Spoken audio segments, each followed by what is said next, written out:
molweni kusodolophu waseRemo Mhlaba, ukhansila Nomhle Sango.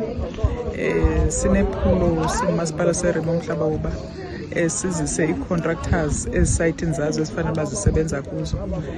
Izolo ngomhla we-12 ka-August siqale kulaa ngingqi yasemagqunyikhwebeni kwaWard 17 siyokwazisa icontractor phaa eza kwakha iholo labahlali. Sifike ke phaa abantu balithakazelela kakhulu iholo. Siphindile namhlanje sisuka kwindawo eGqeberha nayo ekulaa mmandla wamagqunyikhwebe kwaWard 13 napha siza kwenza iholo siyokwazisa icontractor.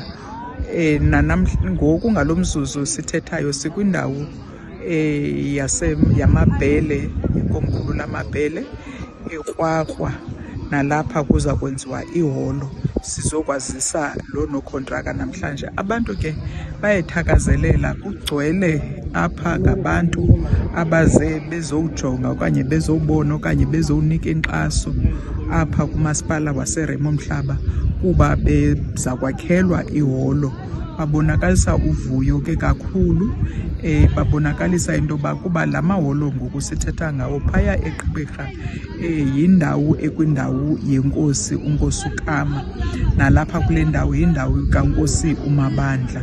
Bathakazelela kakhulu ke, bayavuya abantu uba beza kuziselwa ezi nkonzo kumasipala waseRemo Mhlaba. Siyabulela.